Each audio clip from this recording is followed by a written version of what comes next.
taat pada penggunaan ejaan bahasa Indonesia menjadi salah satu syarat yang penting untuk diperhatikan calon penulis. Tidak abai pada EBI, ejaan bahasa Indonesia, berpotensi menghasilkan karya berkualitas. Keliru saja menempatkan tanda baca misalnya berpeluang merusak kualitas karya Anda. Dengan demikian, penting menguasai ejaan bahasa Indonesia yang mengacu pada Pedoman Umum Ejaan Bahasa Indonesia atau yang disingkat PUEBI. Ejaan Bahasa Indonesia atau disingkat EBI adalah ejaan bahasa Indonesia yang berlaku sejak tahun 2015 berdasarkan Peraturan Menteri Pendidikan dan Kebudayaan Republik Indonesia Nomor 50 Tahun 2015 tentang Pedoman Umum Ejaan Bahasa Indonesia. Ejaan ini menggantikan ejaan yang disempurnakan atau yang sebelumnya sangat populer di kalangan kita, EYD, ejaan yang disempurnakan. Badan Pengembangan dan Pembinaan Bahasa Kementerian Pendidikan dan Kebudayaan menerbitkan Pedoman Umum Ejaan Bahasa Indonesia (PUEB). Pedoman ini disusun untuk menyempurnakan Pedoman Umum Ejaan Bahasa Indonesia yang disempurnakan atau PUEYD. Dan pedoman ini diharapkan dapat mengakomodasi perkembangan bahasa Indonesia yang semakin pesat. Nah, pertanyaannya, seberapa penting penguasaan ejaan bahasa Indonesia untuk mendukung kerja kepenulisan? Inilah nanti yang akan kita diskusikan lebih kurang 2 jam ke depan bersama instruktur tamu Kak Eli Delvia. Baik, teman-teman, selamat mengikuti kelas pada malam hari ini. Waktu dan layar kita berikan kepada instruktur tamu Kak Eli Delvia. Kak Eli Delvia, silakan. Santai saja ya, Kak Devi. Jangan serius-serius. Terima kasih, Bang Subhan. Senang bertemu lagi dengan teman-teman di kelas menulis daring untuk ketiga kalinya. Alhamdulillah. Ya, assalamualaikum warahmatullahi wabarakatuh. Waalaikumsalam. Alhamdulillahirabbil alamin. Puji syukur kita ucapkan kepada Allah Subhanahu wa taala bisa berkumpul di ruang Zoom ini, kemudian salawat dan salam untuk Nabi Muhammad sallallahu alaihi wasallam. Kemudian lanjut saja, tadi sudah ada pengantar ya dari Bang Subhan sebagai guru besarnya kelas menulis daring yang sudah terkenal kemana-mana ya, sudah sangat aktif dan teman-teman penulis di sini juga sangat produktif. Jadi saya turut senang begitu dengan keberadaan teman-teman dan melihat gerakan teman-teman selalu setiap minggunya ada tamu-tamu yang hebat-hebat memberikan berbagi ilmu seperti itu. Dan saya mungkin bukan orang baru lagi begitu karena sudah 3 kali hadir di kelas ini, mudah-mudahan tidak bosan begitu. Dan untuk kesempatan kali ini topik kita itu UEBI begitu. Pentingkah? Itu tema yang diangkat untuk pertemuan kali ini. Sebenarnya saya sudah siapkan materi, cuma materinya tidak banyak, sedikit saja. Nanti kita lebih banyak diskusinya. Jadi boleh disampaikan apa saja hambatannya dalam menulis, terutama terkait dengan pemahaman terhadap PUEBI begitu. Itu boleh didiskusikan di sini.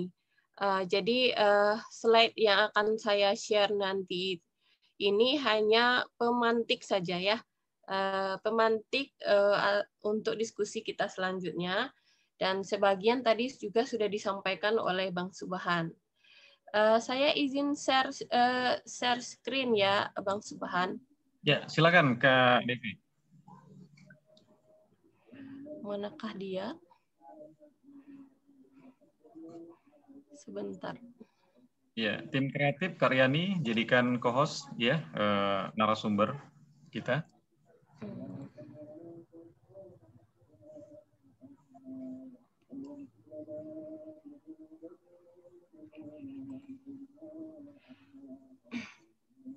Ini slide-nya, apakah bisa dilihat dengan baik? Apa dengan...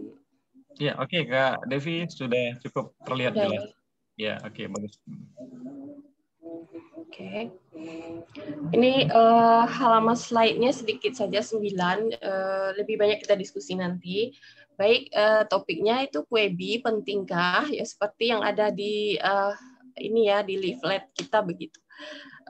Baik, kita lihat halaman pertamanya. QEBI pasti sudah tahu semua, kepanjangan dari QEBI itu adalah Pedoman Umum Ejaan Bahasa Indonesia begitu. Kalau pedoman artinya apa begitu? Ini merujuk ke bukunya. Kemudian yang ejaannya namanya EBI, disebut EBI atau Ejaan Bahasa Indonesia. Bukunya itu, buku panduan yang kita gunakan itu namanya PUEBI begitu, Pedoman Umum Ejaan Bahasa Indonesia. Ini sudah disampaikan oleh Bang Subhan sebelumnya.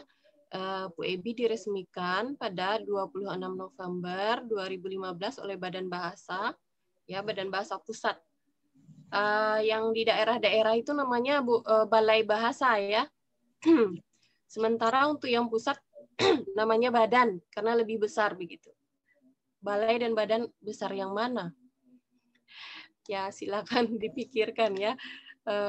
Tapi untuk pusat namanya Badan Bahasa dan itu punya kesempatan untuk meresmikan, bukan punya kesempatan, punya kewajiban begitu, meresmikan Ejaan Bahasa Indonesia, mengurus segala sesuatu tentang bahasa yang ada di Indonesia. Bukan hanya bahasa Indonesia, tapi juga bahasa-bahasa daerah yang ada di Indonesia begitu. Resminya PUEBI 26 November 2015. Sebagai pengganti EYD atau ejaan yang disempurnakan yang diresmikan pada 17 Agustus 1972. Jadi kalau dihitung-hitung umurnya EYD itu lebih kurang 43 tahun begitu. Sangat lama ya. Sejak 1972 sampai 2015. Jika tidak salah hitung ya, mudah-mudahan sekitar segitu. Sebelumnya itu ada ejaan juga Melindo atau Melayu Indonesia. Dan sebelum itu juga ada ejaan yang lain, itu ejaan Suwandi. Suwandi itu Menteri Pendidikan Kebudayaan pertama Republik Indonesia. Nah, sebelumnya lagi itu sebelum kemerdekaan namanya ejaan Van Ophusen. Itu ejaan yang pertama berlaku di Indonesia, orang Belanda ya yang itu tertarik pada bahasa Indonesia. Namanya ejaan pertama berlaku di Indonesia itu Van Ophusen. Itu sedikit ya tentang sejarah ejaan.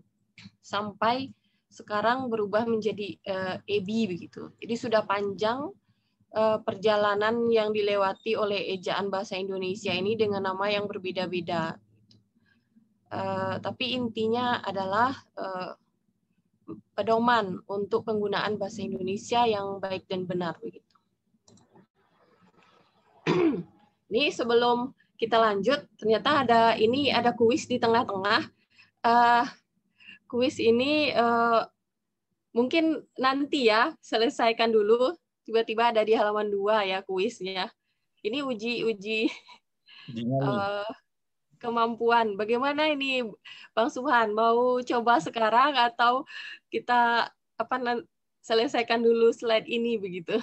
Ini seru-seruan ini dengan bahasa Indonesia. Ingin uji dulu begitu seberapa teman-teman di ruang Zoom ini paham bahasa Indonesia. Ini ada 4 kalimat.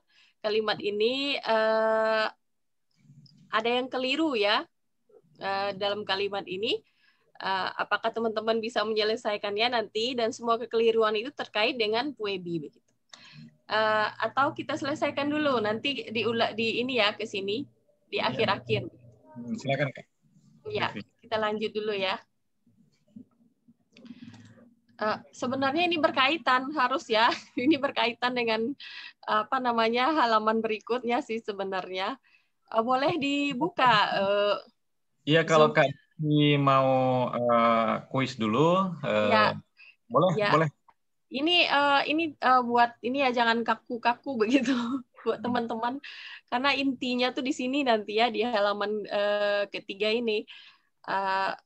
Teman-teman boleh terlibat di sini begitu, di materi yang saya berikan, termasuk juga ini. Ayo sama-sama kita, siapa di antara teman-teman di ruang Zoom ini yang bisa perbaiki, boleh pilih nomornya begitu. Jadi ada 4 orang, boleh ada 4 Baik, orang ya baik. yang.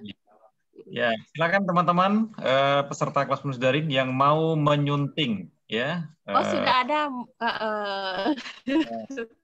Silakan. sudah ada ya yang raise hand.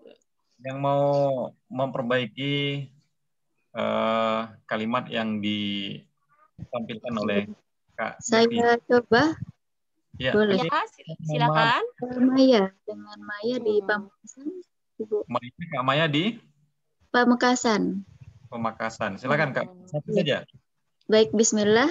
Yang pertama, Gubernur Mahyildi Ansarullah dilantik itu digabung, dilantik hari ini jam 10 pagi di Jakarta, dipisah.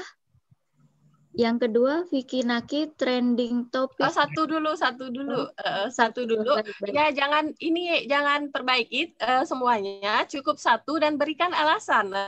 Ini yang yang paling penting itu berikan alasan. Mengapa? Karena alasan itu menunjukkan seberapa teman-teman bisa menguasai begitu PUEB ini. Ya, silakan berikan alasan. Baik, Gubernur itu ditulis satu saja. Oke. Kemudian Mahyildi Ansarullah itu betul sudah huruf kapital untuk penulisan nama. Dilantik itu disatukan karena dia berupa kata kerja. Ini jam 10 pagi di Jakarta. Itu di-nya dipisah karena Jakarta itu adalah nama tempat. Ya, Jakarta. Begitu itu? Cukup atau masih kurang? Masih ada. Apa sudah selesai? Dari segi apa ya? Saya pikir itu mungkin ya. Itu dulu Ibu.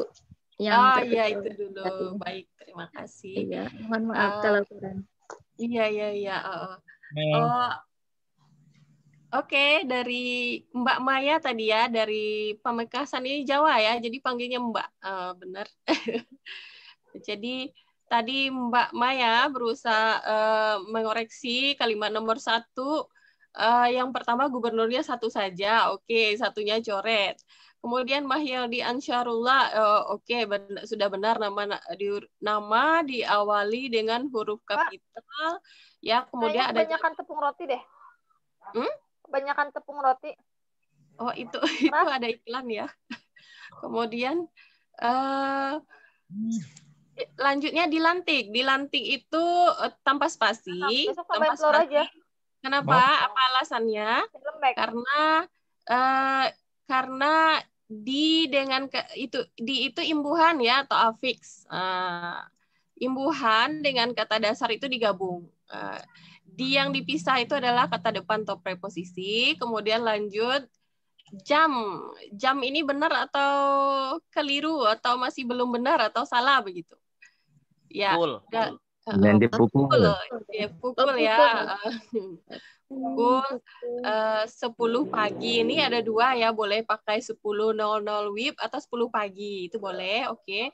Ini ada 2 di pertama itu adalah imbuhan atau afiks, yang di keduanya adalah kata depan. Yang kata depan itu penulisannya dipisahkan. Kemudian spasi Jakarta. Lalu tadi ada koreksi 1 ya dari Mbak, semuanya benar. Ada 1 koreksian, 2 koreksian, pukul, jam diganti dengan pukul. Kemudian yang kedua, Jakarta itu hurufnya kapital, karena nama tempat.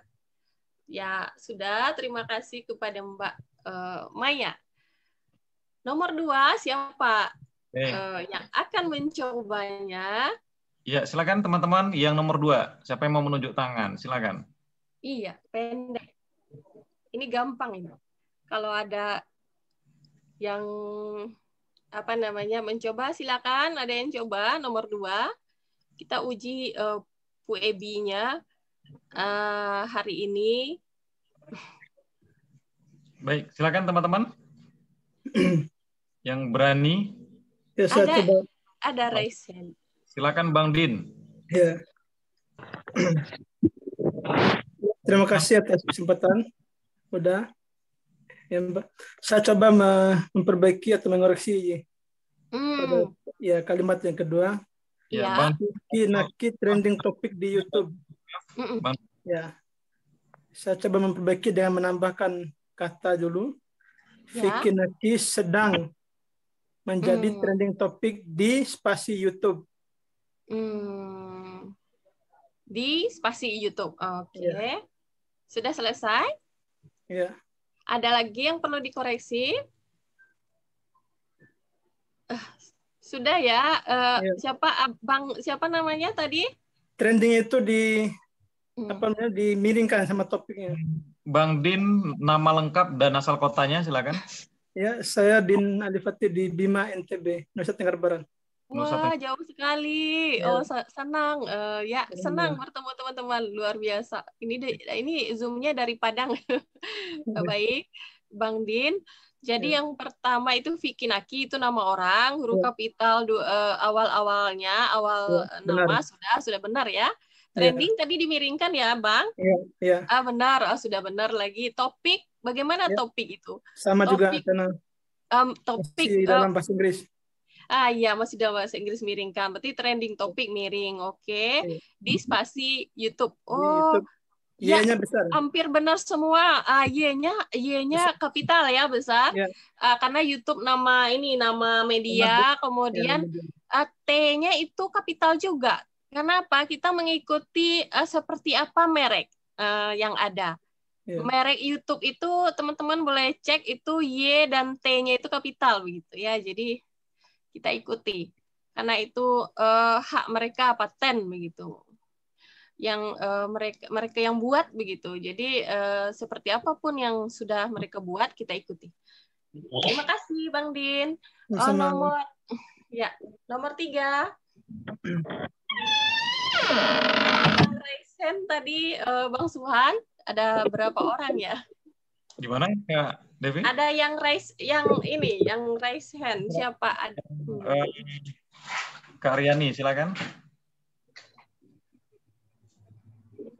Mana kalau ini Bu, Vicky Naki merupakan trending topiknya garis miring dalam tulisan miring. Kemudian yang bersama sama Bang Din tadi di habis itu YouTube. Pasti ya,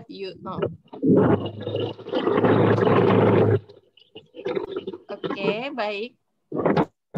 Berarti hampir sama ya. Baik, nomor 3. Terima kasih Mbak atau Uni. Selanjutnya untuk nomor 3 ada yang mencoba. Nomor 3 agak rumit. Yang mau mencoba silakan. Silakan nomor 3. Silakan nomor 3. Ada Mbak Elvilawati dari Riau. Oke, Mbak Elvila, Kak Elvila.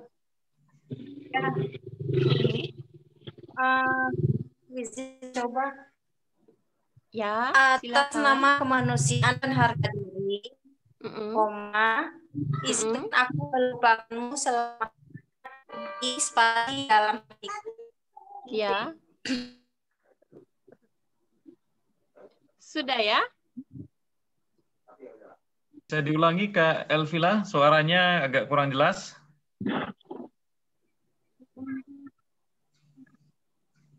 Sepertinya Kak Elvila ada gangguan sinyal, Kak Devi. Oh iya. Oke. Baik, tadi sudah disampaikan, saya dengar. Jadi pertama, ini nomor 3, atas nama kemanusiaan dan harga diri, koma, tadi ya, dengar dari Kak Elvila. Itu benar ya. Izinkan aku melupakanmu selama-lamanya di spasi suku. Aku masih mencintaimu begitu dalam. Tidak ada masalah dengan semua itu ya tentang ejaan. Kecuali koma tadi ya, atas nama kemanusiaan dan harga diri koma, aku kemudian ada di dan spasi dalam. Selanjutnya nomor 4.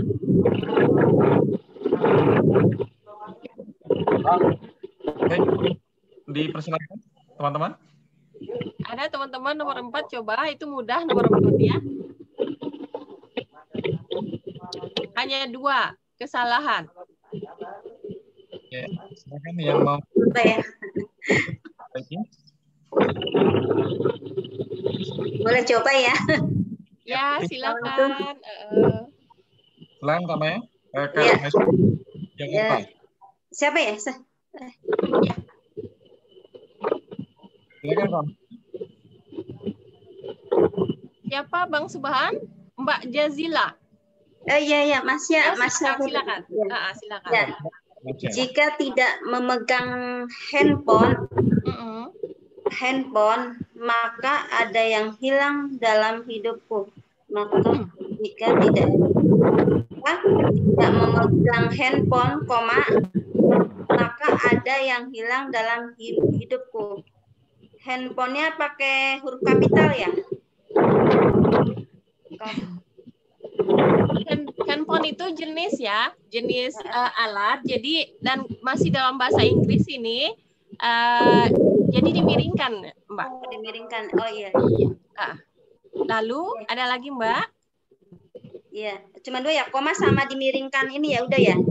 Iya, koma tapi ada yang dihilangkan ya seharusnya. Kata maka dihilangkan. Oh iya. Mengapa? Karena ini selain EYD ini berkaitan juga EYD itu juga ini EYD, PUEBI itu EBI itu berkaitan juga dengan keefektifan kalimat. Logikanya jika tidak memegang handphone maka ada yang hilang dalam hidupku. Dalam bahasa Indonesia logika kalimat ini tidak bisa berterima. Mengapa? Karena tidak ada subjek dan predikat kalimatnya. Karena ada kata jika dan maka. Jadi semuanya adalah keterangan ya nomor 4 ini. Meskipun di dalam matematika logika kalimat seperti ini sangat sering kita dengar dari Bapak dan Bapak Ibu guru matematik atau fisika ya, jika X maka Y begitu. Tapi di dalam bahasa Indonesia tidak bisa. Kenapa? Mengapa seperti itu? Karena akan menghilangkan subjek predikat. Jadi salah satu harus dihapus. Misalnya hapus makanya. Ya jika tidak memegang handphone, ada yang hilang dalam. Nah, itu baru benar kalimat. Jadi tidak ada logika dalam bahasa Indonesia penggunaan jika maka itu ya 2 kata hubung dalam satu kalimat itu tidak benar. Karena menghilangkan subjek dan predikat kalimat. Sementara subjek predikat adalah hal yang wajib hadir dalam kalimat. Oke, baik itu tadi ya ujinya. Terima kasih. Nanti kita lanjutkan dengan diskusi uji-uji yang PUEBI ya. Kemudian sekarang kita identifikasi masalah ya. Apa alasan kita belum menguasai PUEBI itu? Berapa lama belajar bahasa Indonesia? Berapa lama belajar bahasa Indonesia? Ada yang 12 tahun. Mohon maaf. Bang Likin ini yang berisik. Likin ini di off kan? Ya, silakan Devi dilanjutkan. Iya. Jadi ini alasan kita sulit sekali menguasai bahasa Indonesia itu apa alasannya? Ini lama belajar, ada sudah yang sekarang SMA sudah berapa? Sudah 12 tahun atau 11 tahun belajar bahasa Indonesia. Kemudian yang sudah kuliah itu ada 16 tahun belajar bahasa Indonesia. Ditambah lagi dengan TK mungkin ya, TK atau PAUD sudah mengenal huruf-huruf begitu dan membaca dengan menggunakan bahasa Indonesia. Mengapa dengan waktu selama itu kita belum menguasai bahasa Indonesia dengan baik? Apa yang salah? Ini ada pertanyaan 5. teman-teman bisa jawab ya apa alasan-alasan yang membuat belum menguasai PUEB atau bahasa Indonesia dengan baik dan benar. Ada 5, itu boleh ditulis sendiri di dalam bukunya atau di dalam hatinya itu untuk koreksi dalam menulis nanti. Berikut. Baru masuk ke intinya. Apa pentingnya PUEB itu? Yang pertama, itu PUEB pentingnya adalah pedoman pelaksanaan. Yang pertama itu butir ketiga Sumpah Pemuda. Ini dasar sekali dari pentingnya PUEB. Bahasa Indonesia itu pertama kali dimulai dari butir ketiga Sumpah Pemuda yang berbunyi, kami putra-putri Indonesia menjunjung tinggi bahasa persatuan bahasa Indonesia, begitu. Ini pentingnya PUEB sama dengan pentingnya bahasa Indonesia ya. Karena apa? PUEB itu adalah undang-undang bagaimana menggunakan bahasa Indonesia dengan baik, bukan undang-undang penuntun ya, pedoman bagaimana menggunakan bahasa Indonesia dengan baik. Jadi pentingnya karena apa? Kedaulatan negara Indonesia pertama ini saja yang benih-benihnya ada dalam Sumpah Pemuda itu sudah membicarakan bahasa Indonesia. 3 yang dibicarakan, salah satunya adalah bahasa Indonesia. Kemudian ada Undang-Undang Dasar 1945 pasal 36 juga bicara tentang bahasa ya, bahasa negara ialah bahasa Indonesia. Ini dalam undang-undang, dalam Sumpah Pemuda itu bahasa Indonesia dibicarakan.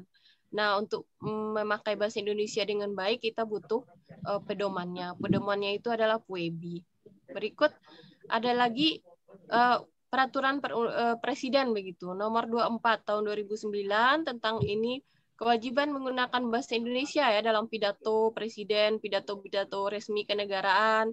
Kemudian juga peraturan presiden nomor 63 tahun 2019 tentang kewajiban menggunakan bahasa Indonesia dalam pidato karya ilmiah, lembaga resmi negara, sekolah-sekolah, perguruan tinggi, peraturan perundang-undangan, seminar-seminar, pelatihan ya, termasuk kelas menulis daring.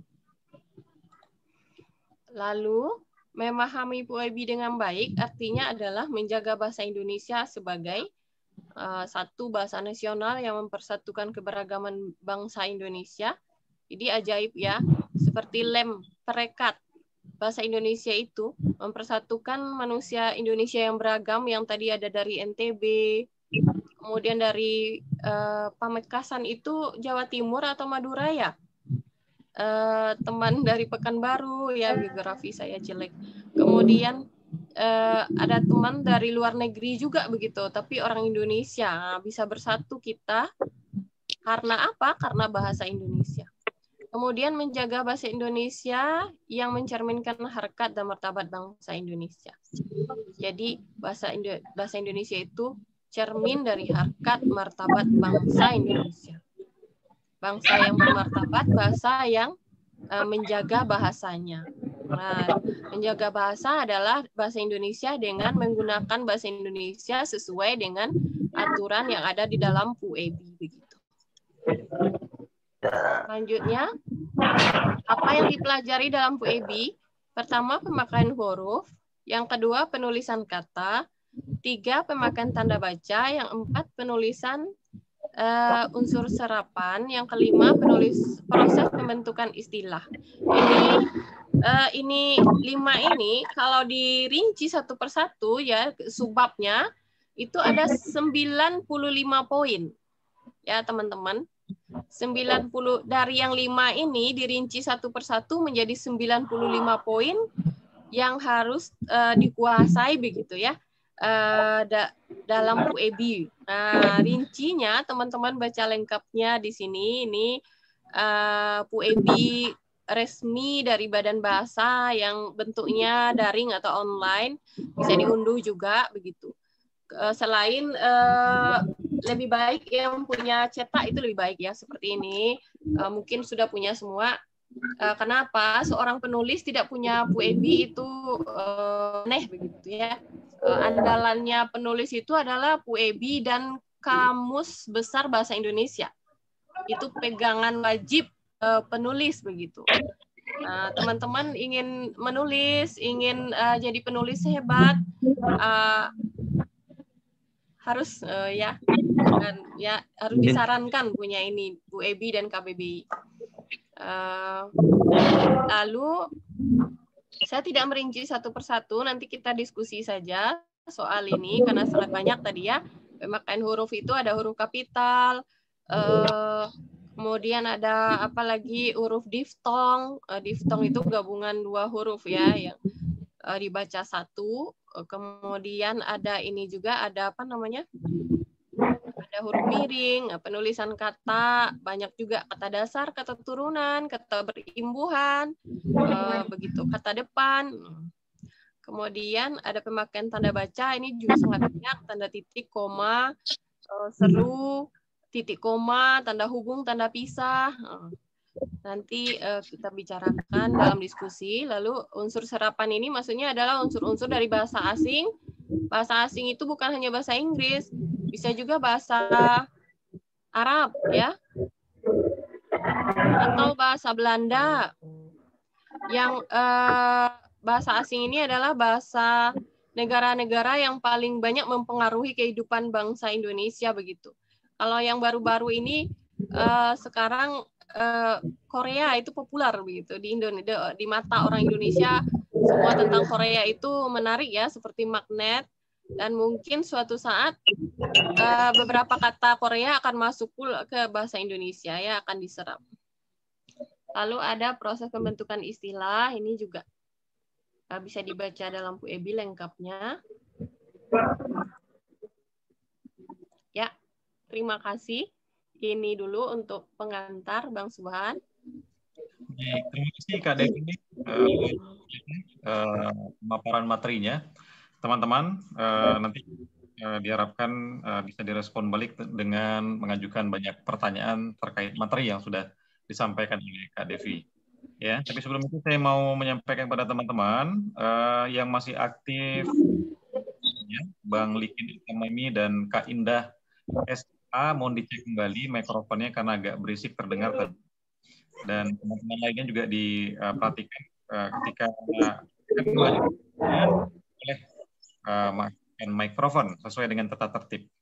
Baik teman-teman, karena pemaparan sudah selesai disampaikan oleh instruktur tamu, maka sesi kedua kita buka dengan tanya jawab. Tanya jawab boleh langsung mengajukan pertanyaan dengan mengaktifkan video ataupun menulis pertanyaan di kolom komentar.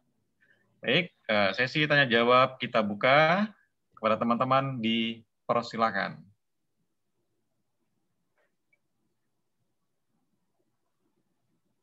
Ya, silakan teman-teman.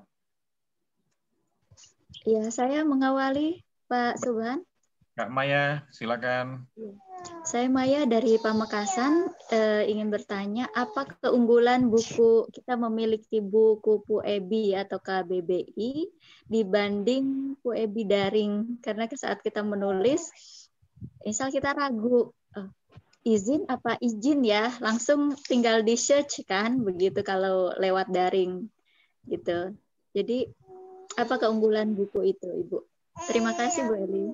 Terima kasih kembali Kak Maya. Apa keunggulan buku PUEBI dan seberapa penting bagi penulis tadi, Kak Devi? Persilakan Kak Devi. Ya, sebenarnya isinya sama ya, Kak Maya. Isinya sama. Yang membedakannya itu hanya kalau mati lampu daring tidak bisa diakses begitu. Yang cetaknya bisa dibuka begitu. Wow. Kalau ingin baca-baca, ini simpel saja sebenarnya. Dan satu lagi bisa dikoleksi ya. Kalau yang daring tidak bisa dikoleksi, kalau HP-nya mati, handphonenya mati, tentu tidak bisa begitu. Maksudnya tidak bisa memenuhi pustaka juga begitu ya. Pustaka di HP bisa di handphone gitu. Dan satu lagi tentu ketika baca yang edisi versi cetak itu, barangkali ini pengalaman saya pribadi itu lebih menyehatkan begitu membaca buku-buku yang dicetak daripada membaca yang daring ya, karena mengurangi radiasi juga begitu. hanya itu karena isinya sama begitu. Yang mengeluarkan juga sama Badan Bahasa begitu. Dan KBBI termasuk ya Kamus Besar Bahasa Indonesia. Ya, kalau saya semua buku itu kalau bisa dikoleksinya dalam bentuk fisik begitu, yang buku ya, yang buku. Yang kalau membuat perpustakaan tentu buku-buku yang sudah terbit itu yang bisa dikoleksi di perpustakaan begitu. Itu saja Mbak Maya. Baik, terima kasih Kak Devi. Demikian Kak Maya ya, poinnya tadi menarik saya kira. Kak Devi mengatakan aneh dan lucu kalau seandainya penulis tidak memegang buku PUEB maupun kamus ya KBBI. Itu sangat penting bagi seorang penulis. Dilengkapkan dengan panduan-panduan di daring. Buku panduan PUEB itu. Pertanyaan kedua dibuka, dipersilakan kepada teman-teman. Kak Anita Aisyah di Yogyakarta. Kak Eli, saya mau bertanya, apakah semua kata serapan tidak ditulis miring? Maaf, hanya bisa bertanya di kolom komentar. Apakah semua kata serapan tidak ditulis miring? Silakan Kak Eli. Oh ya, ya siapa dari Jogja ya Mbaknya? Ya, Mbak siapa tadi Bang Subhan? Anita Aisyah di Yogyakarta. Ya Mbak Anita. Jadi Mbak Anita, kata serapan itu tidak ditulis miring karena sudah diserap ke bahasa Indonesia. Jadi yang ditulis miring itu adalah kata-kata asing yang belum diserap ke dalam bahasa Indonesia. Itu yang ditulis dengan huruf miring. Artinya apa? Kata-kata itu masih utuh dalam bentuk bahasa asingnya. Apakah itu dari bahasa Inggris, bahasa Arab, bahasa apalagi ya, bahasa lain ya selain bahasa Indonesia. Semua kata-kata dari bahasa asing yang belum diserap ke dalam bahasa Indonesia itu ditulis miring. Itu aturannya dalam Pedoman Umum Ejaan Bahasa Indonesia atau PUEB. Sementara kata-kata asing yang sudah diserap ke dalam bahasa Indonesia itu diperlakukan sama dengan kata bahasa Indonesia lainnya. Ya, diperlakukan sama itu artinya bagaimana? Kalau kata bahasa Indonesia ditulisnya berdiri, kata asing yang sudah diserap ke bahasa Indonesia juga tulisnya berdiri. Ya. Nanti dalam proses penyerapan itu ada penyesuaian ya, misalnya kata apa? Demokrasi misalnya, demokrasi itu dulu dari bahasa Inggris ya. Kemudian diserap ke bahasa Indonesia tulisannya seperti demokrasinya pakai S ya, bukan pakai C lagi begitu. Kemudian Y diganti dengan I, ya, itu namanya sudah diserap dan sudah disesuaikan dengan bahasa Indonesia dan mendapat perlakuan yang sama juga dengan kata bahasa Indonesia lainnya. Perlakuan yang samanya tadi itu ditulis berdiri sama dengan tidak dimiringkan begitu.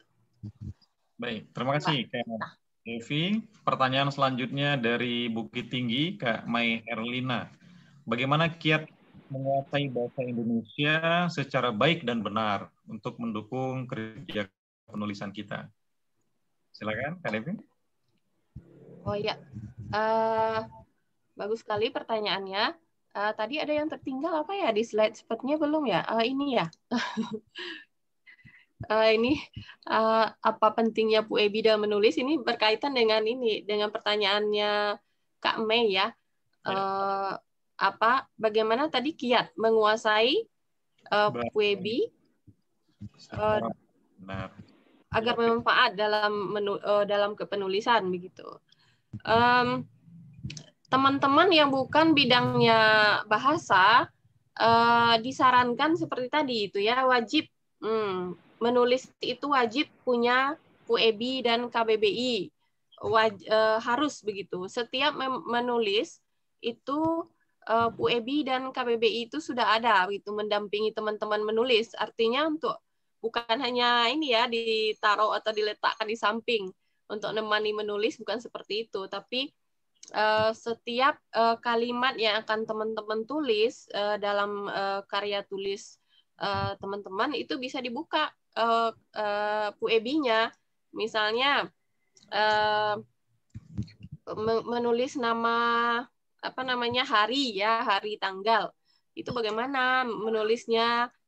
Apakah hari tanggal itu ditulis dengan huruf kecil atau huruf kapital? Itu bagi teman-teman penulis pemula kadang-kadang itu bingung ya. Bingung. Tulisan Rajab itu atau tulisan Rabu itu R-nya kecil atau besar ya? Kadang bingung. Kalau yang masih pemula itu kadang masih bingung dengan yang mana membedakan yang kecil, yang mana yang besar, yang mana dimiringkan, yang mana yang berdiri. Ya. Makanya perlu di samping teman-teman itu ketika mengetik ada PUEB. Ketika ragu silakan buka. Dibuka PUEB. Kemudian kata-kata yang mana kata baku ya? Cendekia atau cendikia. Sering orang membacanya cendikiawan. Apa benar itu yang baku? Caranya ya buka lagi. Oh, saya punya KBBI ini di samping saya. Yang simple sekarang, yang sederhana itu ada KBBI daring juga. Ya, disarankan kepada teman-teman semuanya gunakan itu yang ini ya, Kemendikbud ya, KBBI kemendikbud.go.id, kemudian juga PUEB. Kenapa? Sekarang banyak juga orang-orang tiba-tiba jadi ahli bahasa dadakan begitu ya. Dan menulis buku tentang PUEB, nulis buku tentang kamus begitu. Teman-teman harus hati-hati background-nya atau latar belakang keilmuan yang nulis buku PUEB apa begitu. Jadi kalau saya menyarankan teman-teman pakai semua yang keluaran Badan Bahasa, yang Kemendikbud begitu. Kenapa?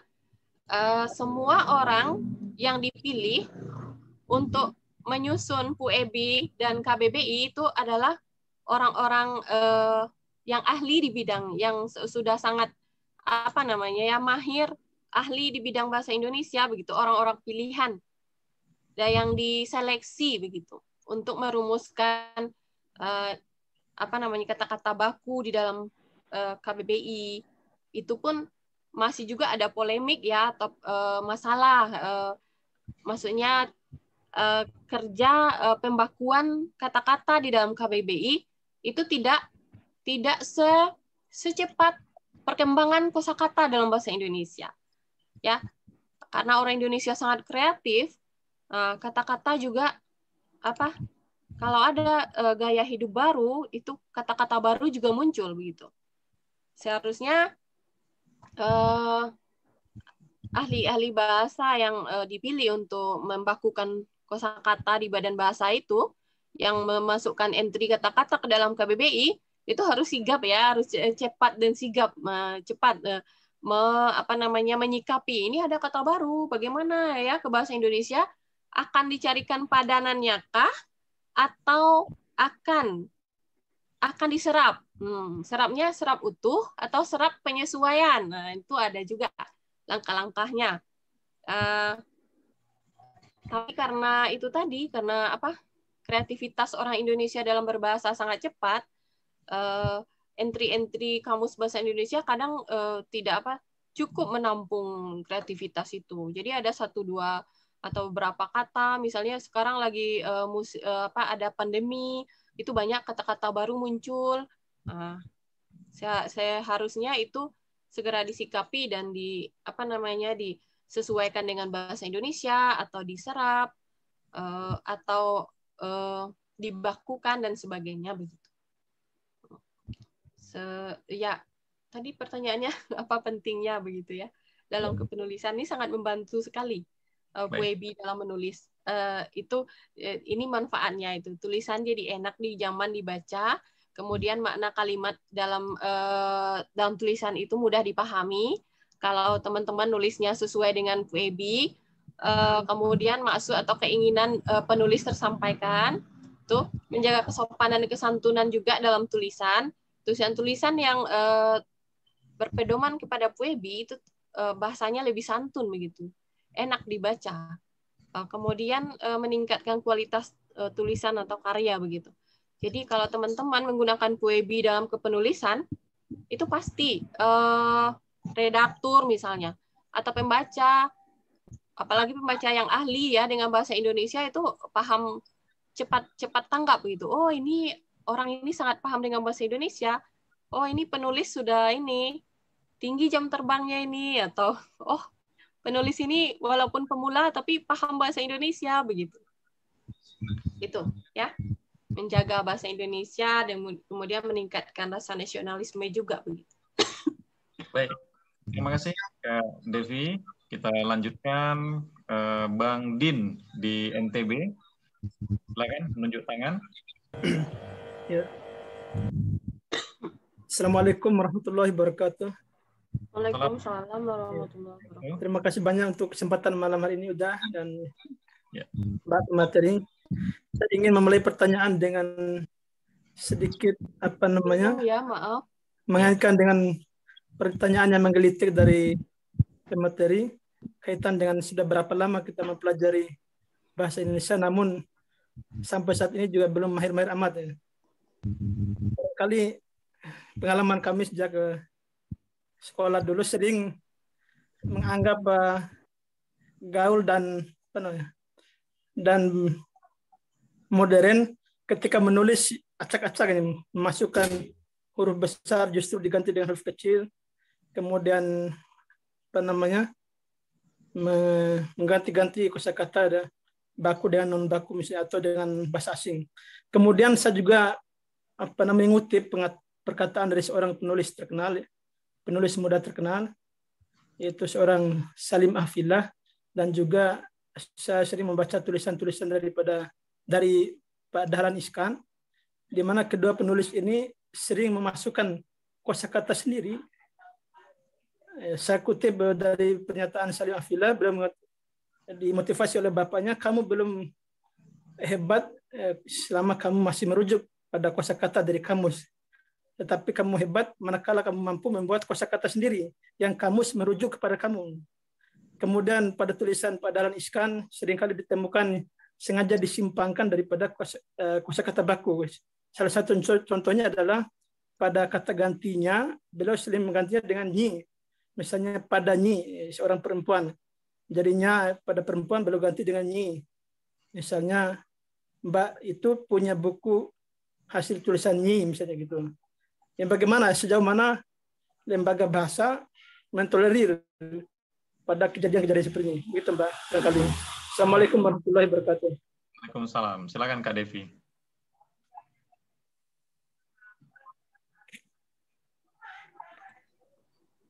Ya, terima kasih Bang Din. Menarik sekali pertanyaannya. Ya, yang ini ya, yang berapa lama gitu belajar bahasa Indonesia sampai saat ini begitu, belum juga menguasai dengan baik. Itu faktornya banyak ya, penyebabnya. Itu bisa juga guru sekolah atau maksudnya bukan guru ya, kurikulum begitu, kurikulum sekolah. Kurikulum sekolah kita pengajaran bahasa Indonesia itu lebih banyak ke teori begitu ya, menghafal kosakata misalnya, menghafal sinonim, antonim, kurang kepada praktik begitu, ke skill pengajaran bahasa Indonesia di sekolah selama ini sampai hari ini pun masih seperti itu begitu. Seharusnya supaya tidak kagok atau tidak kaget menggunakan bahasa Indonesia yang benar itu dalam menulis, teori mengenai bahasa Indonesia itu harus sejalan begitu dengan skill, dengan keterampilan menulis. Mungkin di grup ini banyak juga kakak-kakak atau mbak-mbaknya guru bahasa ya. Guru bahasa Indonesia mungkin tuh perlu dipikirkan begitu. Jadi menulis itu bukan asing lagi kalau pengajaran bahasa Indonesia di sekolah itu diiringi dengan skill menulis. Tapi kalau kenyataannya selama ini bahasa Indonesia itu dipelajari untuk dihafal-hafal begitu. Jadi berapa puluh tahun pun kita belajar itu tidak cukup-cukup. Kenapa? Kalau hafalan itu ingatnya ketika akan ujian saja, Bang Din. Nanti selesai ujian semuanya hilang lagi begitu. Saya ujikan ya, misalnya hari ini berikan materi ini, minggu ini kepada siswa atau mahasiswa. Minggu depan ditanya, lupa itu semuanya. Hilang begitu. Itu kan teori ya yang kita berikan. Tapi kalau mahasiswanya atau peserta didiknya diminta untuk menulis, misalnya tanda baca begitu. Lalu langsung praktik menuliskan tanda baca dalam tulisan. Itu siswanya bisa cepat, lama ingatnya begitu. Karena ada action begitu ya, ada aksi di situ. Jadi aksi itu yang membuat lama diingat. Nah, aksi itu berkaitan dengan keterampilan. Itu yang pertama ya. Dan mungkin itu berkaitan dengan kurikulum kita dan itu perlu diubah mungkin ya. Ya suatu saat semoga saya bisa bergabung di antara para pembuat kebijakan. Dan kalau ada kesempatan akan saya sampaikan begitu. Perlu evaluasi pengajaran bahasa Indonesia. Untuk apa bertahun-tahun belajar bahasa Indonesia tapi kita lupa terus begitu ya, maksudnya belum paham dengan baik begitu ya. Kemudian yang kedua, tadi pertanyaannya ini ya, Dahlan Iskan ya, para penulis terkenal itu justru ingin menjadikan pilihan-pilihan katanya rujukan gitu, mengalahkan kamus ya, kesimpulannya begitu ya. Itu baik ya, itu tidak salah sama sekali begitu. Saya setuju dengan itu, tapi itu biasanya untuk penulis yang sudah mahir bisa melakukan itu begitu, yang kelasnya sudah tinggi begitu ya. Kalau penulis-penulis baru menulis atau masih pemula,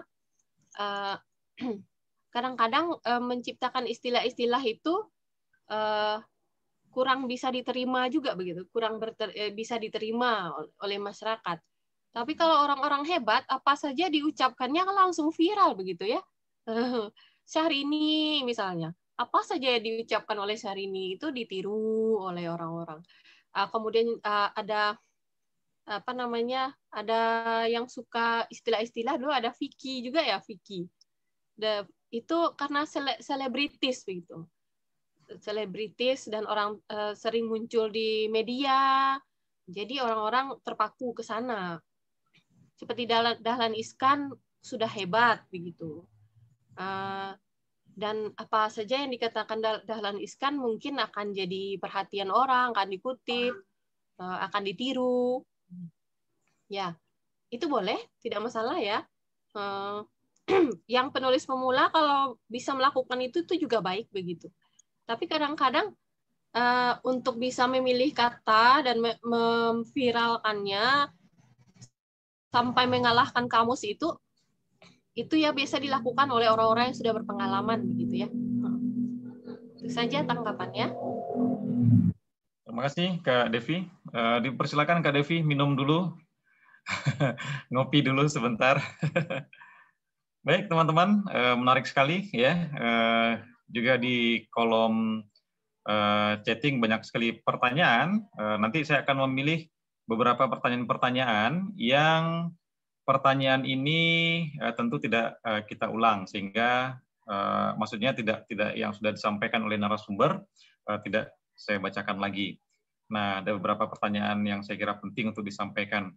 Benar sekali apa yang dikatakan oleh Bang Din bahwa tokoh-tokoh tertentu ya baik seperti Pak Dahlan Iskan, Gunawan Muhammad dan lain sebagainya, beberapa diksi-diksi mereka itu sering kali dipakai atau dipungut lalu dijadikan kata-kata baru dalam kamus barangkali.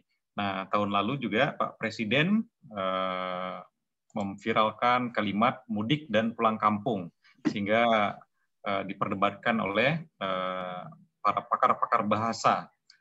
Ada yang mengatakan kata mudik dan pulang kampung sama dan lain sebagainya. Ya, baik Kak Devi sudah bergabung kembali. Saya bacakan pertanyaan berikutnya dari Beni Nugraha. Bang Beni Nugraha dari mana ini? Mau bertanya Kak Devi, apakah PUEB ada hubungan atau mempengaruhi dengan bahasa daerah? Silakan Kak Devi. Oh ya, Bang Beni ya. Apakah PUEB itu dipengaruhi oleh bahasa daerah? Itu pertanyaannya. PUEB itu pedoman dalam penggunaan bahasa Indonesia begitu. Kalau kata-katanya kata-kata yang di dalam PUEB itu bisa ada juga begitu kata-kata yang diambil dalam bahasa daerah diserap ke bahasa Indonesia. Karena salah satu poin dalam PUEB itu adalah proses penyerapan begitu kosakata. Ya tadi ya terlupakan selain bahasa asing juga ada bahasa daerah begitu. Kosakata di bahasa daerah yang diserap ke dalam bahasa Indonesia begitu. Jadi bahasa secara kosakata bahasa Indonesia itu adalah gabungan dari bahasa asing dan bahasa daerah begitu. Nah, jadilah bahasa Indonesia begitu. Kosakatanya, asal kosakatanya. Soal hubungan PUEB dengan bahasa daerah barangkali hanya itu, hanya soal penyerapan kosakata begitu. Kalau soal apa namanya tanda baca yang lain-lainnya itu tidak ada hubungannya begitu ya, karena PUEB itu dirancang sendiri begitu untuk penggunaan bahasa Indonesia. Di dalam bahasa daerah ada juga begitu aturan-aturan, misalnya dalam bahasa daerah bahasa Minangkabau ada afiks sendiri, afiks itu imbuhan ya, dan penggunaan itu berbeda dengan bahasa Indonesia. Ya, misalnya bahasa Indonesia ada afiks itu ada imbuhan, ada me, di, kalau bergabung dengan kata dasar tulisannya digabungkan begitu. Sementara dalam bahasa-bahasa daerah masing-masing daerah di Indonesia punya macam-macam model afiks atau imbuhan begitu. Ada yang afiksnya digabungkan, ada juga yang dipisahkan. Jadi hubungannya ya begitu ya, soal kata-kata saja begitu. Ya, baik, terima kasih Kak Devi. Kita berlanjut ke Kabupaten Pasaman, Sumatera Barat, ada Kak Dona Susanti. Kak Eli Delvia, apakah elipsis yang berada di tengah kalimat harus diberi spasi sebelum dan sesudahnya atau dirapatkan? Silakan Kak Devi. Apa tadi? Maaf Bang Subhan, apa? Pertanyaannya apakah elipsis berada di tengah, yang berada di tengah kalimat, elipsis yang titik 3 itu Kak Devi, yang berada di tengah kalimat harus diberi spasi dalam penulisannya, baik sebelum atau sesudahnya, atau elipsisnya tidak diberikan spasi? Oh, diberi spasi sesudahnya begitu tanda elips itu. Ya, penulisannya apakah diberikan spasi sebelum dan sesudahnya? Oh ya, ya Bang Subhan, jawabannya itu harus diberi spasi setelahnya begitu. Satu ketuka, satu apa namanya itu? Ya, satu space yang di laptop ya, kalau kita punya laptop. Seperti itu ya, Bang Subhan. Simpel saja ya jawabannya. Kak Dona berarti diberikan jarak spasi ya, tidak dirapatkan elipsis. Baik, selanjutnya dari Kak Ika di Sumatera Selatan. Bagaimana penulisan yang benar, misalkan ada chat via WA atau SMS, atau lagi teleponan dalam naskah kita. Nah, jadi narasi chatting itu, baik WA atau SMS itu, penulisan yang benarnya bagaimana, Kak Devi? Oh ya, itu menarik sekali. Bahasa SMS, bahasa Facebook, bahasa Instagram, itu tidak diatur begitu. Itu bebas-bebas saja ya, itu ada ranahnya. Itu namanya ranah informal begitu, tidak masuk ke dalam peraturan perundang-undangan tadi begitu. Jadi boleh menggunakan bahasa yang saling dipahami begitu, maksudnya antara orang yang berkomunikasi begitu ya, antara dua orang yang berkomunikasi itu bebas-bebas saja nih. Chat di WhatsApp atau di media sosial. Kalau di dalam ilmu bahasa, kajian itu tuh kajian yang seperti itu namanya kajian sosiolinguistik. Kajian bahasa berdasarkan hubungan dengan kehidupan sosial begitu ya, pemakai. Jadi itu masuk ke dalam bentuk tidak baku begitu, tidak terikat, bebas-bebas saja. Kalau menulis, jadi aturan-aturan ini lebih banyak digunakan dalam menulis, kemudian dalam percakapan sehari-hari atau lisan itu digunakan di ruang-ruang formal. Ruang formal itu seperti apa? Di sekolah, ini di seminar sekarang ya, kita webinar. Lalu di mana? Di lembaga-lembaga resmi pemerintahan.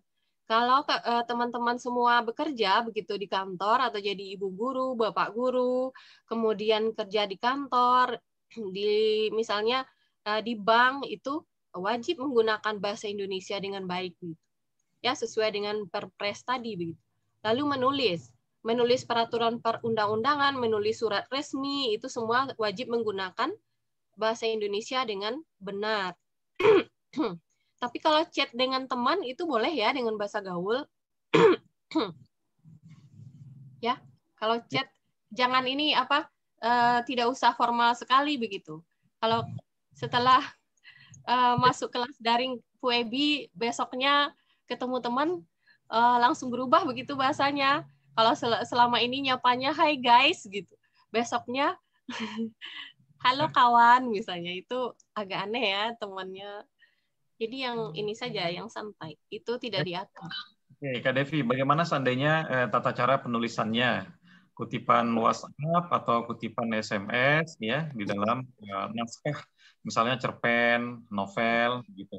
Apakah kaidahnya teksnya dimiringkan atau dijorokkan ke dalam, atau ada perubahan font dan lain sebagainya? Oh, itu maksudnya pesan SMS di dalam cerpen, begitu? Ya, Bang Soban. pesan SMS dalam cerpen atau novel naskah ya. Nah, kaidahnya bagaimana? Apakah teksnya dimiringkan, walaupun barangkali narasinya singkatan, katanya disingkat-singkat, gaul dan lain sebagainya gitu. Apakah? Oh ya, semua kata-kata non baku, kata-kata gaul yang bukan kata bahasa Indonesia baku maksudnya, digunakan di dalam cerpen atau di dalam artikel, itu semua ditulis dengan huruf miring gitu. Ya, semua ditulis dengan huruf miring. Yang singkatan, kalau singkatannya itu masih belum bahasa baku bahasa Indonesia, itu jadi miringkan gitu. Baik itu bahasa Inggris, bahasa gaul banyak juga ya. Maksudnya bahasa gaul, bahasa yang digunakan anak muda sekarang yang isinya campur-campur begitu atau gado-gado, itu boleh dipakai di dalam cerpen. Karena cerpen itu ini ya bentuk karya kreatif yang paling bebas begitu. Tapi meskipun bebas, tetap mengikuti aturan begitu. Ya. Tetap mengikuti aturan yang bagaimana, yang tadi ya yang kalau bahasanya itu belum bahasa Indonesia yang baku, kata baku bahasa Indonesia miringkan. Kemudian kalau masih bahasa Inggris miringkan. Misalnya apa contoh bahasa Inggris? SMS sering dipakai ya di dalam cerpen. Semalam dia mengirimkan SMS kepada saya, SMS dimiringkan. Kenapa? SMS masih dalam bahasa Inggris. Itu seperti itu. Ya, baik. Kak Devi, terima kasih sudah jelas ya, Kak Ika. Jadi semua teks SMS, WA, ketika dia masuk ke dalam teks bahasa Indonesia, kaidahnya harus kan kalau seandainya tidak baku atau bahasa asing dan lain sebagainya juga dimiringkan. Baik, jelas saya kira. Selanjutnya Teknun di Bukit Tinggi. Kak Eli, dalam menulis, apakah ada ketentuan jumlah kata dalam satu kalimat? Dan begitu juga dengan paragraf. Apakah ada ketentuan jumlah kalimat dalam satu paragraf? Baik menulis fiksi maupun non-fiksi. Nah, silakan Kak Devi. Oh, iya. Pertama, apakah ada ketentuan jumlah kata dalam satu kalimat? Itu tidak ada. Hanya saja penulis itu harus mempertimbangkan keberadaan pembacanya. Kalau kata-kata itu sangat panjang ya, sangat banyak ya. Jadi kalau kata-kata itu banyak digabungkan itu jadi kalimatnya jadi panjang. Kalimat yang panjang sekali itu bagi pembaca itu akan melelahkan untuk dibaca, meskipun membacanya dalam hati sekalipun tetap saja kalimat yang panjang tanpa jeda itu bermasalah ya bagi pembaca. Jadi lebih baik jika menulis baik itu fiksi maupun non fiksi, disarankan membuat kalimat dengan kata-kata dengan kalimat pendek ya jumlah katanya tidak ada batasan begitu. Tapi kalau paragraf itu ada batasannya. Kalimat untuk satu paragraf itu minimal 3 kalimat itu minimal. Itu paragraf paling singkat ya. Minimal satu paragraf itu 3 kalimat begitu.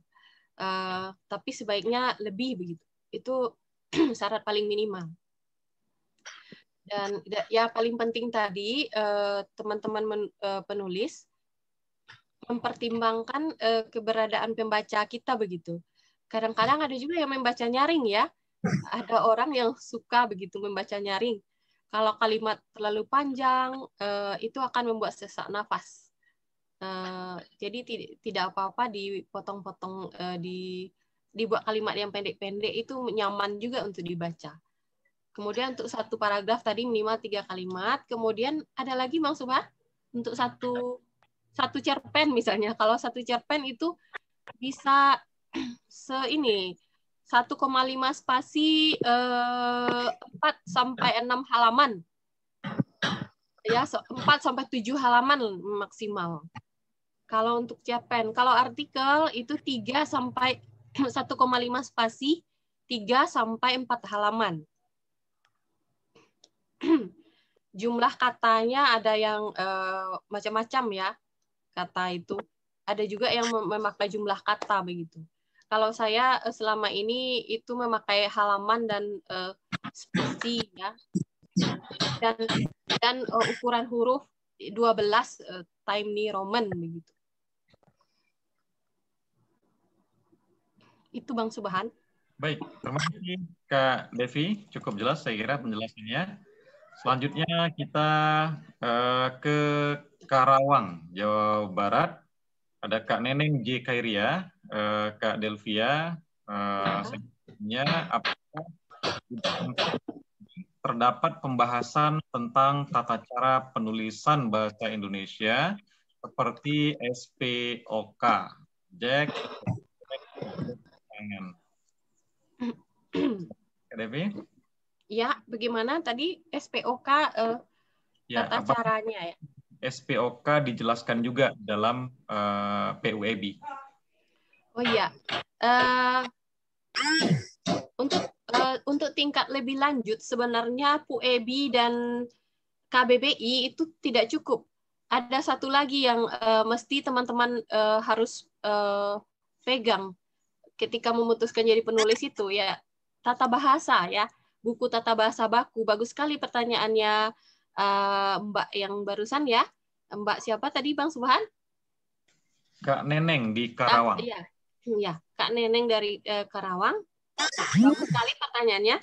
Sebenarnya tidak cukup, bukan hanya penulis pemula ya, penulis begitu. Tidak cukup hanya pakai PUEB dan KBBI saja, tapi juga tata bahasa, buku tata bahasa baku bahasa Indonesia Nah, di dalam buku itu dijelaskan begitu tentang pola atau struktur kalimat begitu, bagaimana nulis yang benar, yang seperti tadi ya, yang contoh yang ada 4 tadi, kalimat terakhir yang saya contohkan, jika apa tadi, jika ini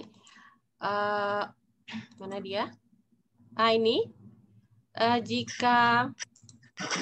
jika tidak memegang handphone, maka ada yang hilang dalam hidupku.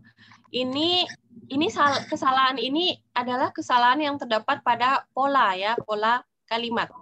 Dan itu dipelajarinya melalui buku tata bahasa baku bahasa Indonesia begitu, mengenai pola kalimat. Buku tata bahasa baku itu bisa didapatkan di toko buku. Di sana dijelaskan gitu ya, dalam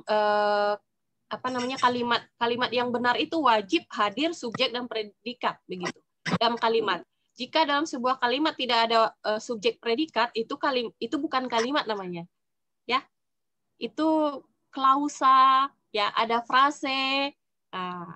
Jadi yang di bawah kalimat itu namanya klausa, ada frase juga. Kalau frase itu atau frase itu dua-duanya bisa dipakai, dua-duanya baku. Frase atau frasa itu gabungan beberapa kata atau kelompok kata yang mempunyai satu makna ya. Sementara klausa itu bisa menjadi kalimat, klausa itu, tapi belum kalimat. Ya. Bisa jadi klausa itu hanya satu saja begitu. Satu struktur saja di dalamnya.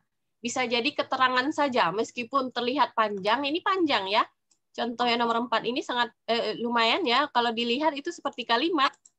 Tapi ini belum kalimat. Sebabnya apa? Karena ada tadi kata jika di sini, lalu ada kata maka. Nah, karena ada 2 kata penghubung di sini, dan tidak ada tanda koma juga pemisah di sini, ini menyebabkan ini bukan kalimat, ya, belum sempurna disebut kalimat. Jadi pengetahuan mengenai pola kalimat itu ya di buku tata bahasa baku bahasa Indonesia, dan itu belajarnya lama begitu ya, lama. Cuma kata kuncinya untuk teman-teman hari ini, Mbak yang bertanya tadi juga dari Karawang, kata kuncinya adalah di dalam sebuah kalimat subjek dan predikat wajib hadir. Subjek predikat itu teman-teman yang ingin menulis kalimat wajib menghadirkannya. Jangan memulai kalimat dengan seperti ini tuh. Jika tidak memegang handphone maka ada yang hilang dalam hidupku. Ini belum ada ini struktur. Kalau kita uraikan struktur kalimat nomor 4 ini itu keterangan saja ini. Tidak ada S, tidak ada P, hanya K. Nah, itu belum kalimat yang sempurna atau kalimat yang bagus. Seperti itu. Bang Subhan. Terima kasih Kak Devi, sangat runtut penjelasannya. Demikian ya Kak Neneng. Baik teman-teman, silakan mengajukan pertanyaan lainnya. Ada yang mau berbicara by video dengan video? Dipersilakan. Assalamualaikum Kak Delvi. Waalaikumsalam. Waalaikumsalam. Mbak. Ya masih pemula banget, masih tanda petik ya. Itu saya bedanya tanda petik 2 koma 2 di atas sama koma di bawah tuh apa? Silakan. Ya Kak? Saya masih bingung. Halo, masih dasar banget. Oke, baik Mbak. Bedanya koma 2 di atas ya. Itu tanda petik ya, tanda kutip namanya, tanda kutip, tanda petik, ada yang nyebut begitu. Dengan koma yang mana Mbak? Yang di bawah 1 itu. Kadang-kadang kalau lagi dialog suka ada tanda petik penutup dari buka terus penutup atas terus. Kadang ada yang di bawah tuh saya masih bingung gimana itu ya. Oh begitu ya. Oh itu biasanya untuk kalimat langsung ya. Dalam dialog begitu, dalam dialog cerpen atau ya untuk kalimat langsung. Kalimat langsung itu diapit oleh tanda petik 2 ya di atas itu. Kemudian kalau masih ada ini keterangan di belakangnya, penutupnya pakai koma ya karena belum selesai. Seperti ini misalnya saya lapar, dalam tanda petik, ya, tanda kutip 2, saya lapar, dalam tanda kutip 2, kemudian koma, ujar Mbak Jazilah. Ada sambungan, kata sambungan. Iya, sambungan. Lalu baru titik di belakang. Itu karena kalimat itu belum selesai, maka diberi koma di bawah itu. Itu fungsinya. Dalam dialog, dalam cerpen. Ya teman-teman boleh praktikkan itu ya. Dalam nulis. Terus satu lagi kalau tanda seru kadang pakai titik-titik panjang gitu. Tanda seru yang biasa dan panjang. Malu sebenarnya sebenarnya ini ya belakangan ini kami itu di Saintia tadi Bang Subhan sudah membahasnya ya. Menulis bahasan-bahasan tentang yang bisa membantu teman-teman pemula dalam menulis, itu yang klinik bahasa Saintia yang Bang Subhan dan teman-teman lain itu sering share ya ke grup menulis daring itu. Terima kasih sekali, dan itu memang untuk bantu teman-teman gitu. Nah, salah satu artikel yang ditulis oleh tim penulis klinik bahasa itu yang ditulis oleh Ibu Ria Febrina itu ini yang pertanyaan Mbak barusan itu apa, tanda titik apa banyak di belakang tidak ada ngaruhnya begitu. Jadi tidak ada begitu ya. Satu saja cukup. Kalau ingin berteriak, tanda serunya tidak usah 10 begitu ya, cukup 1. Karena apa? Maknanya tanda seru 1 dengan tanda seru banyak itu sama saja begitu. Tapi mungkin karena gaya atau karena apa ya. Lalu ada juga tanda petik tanda kutip tadi ya, tanda kutip tadi. Sebenarnya ada satu lagi tanda kutip 1 begitu. Tanda kutip 2 atau tanda petik, kemudian ada tanda kutip 1. Tanda kutip 1 itu gunanya atau fungsinya untuk menandakan arti. Arti, Mbak. Misalnya ya SMS, kemudian dalam tanda petik 1 ini pesan singkat begitu ya. Terima kasih, Kak. Ya. Ya, baik. Terima kasih Kak Devi, Kak Masya di Jakarta ya. Saya mengingatkan kembali kepada teman-teman yang peserta kelas menulis daring untuk mengisi presensi yang sudah dibagikan oleh tim kreatif di kolom chatting ya, agar jejaknya terbaca oleh tim kreatif kelas menulis daring. Kita masih mempunyai waktu sekitar 20 menit lagi. Sila mengajukan pertanyaan ya teman-teman.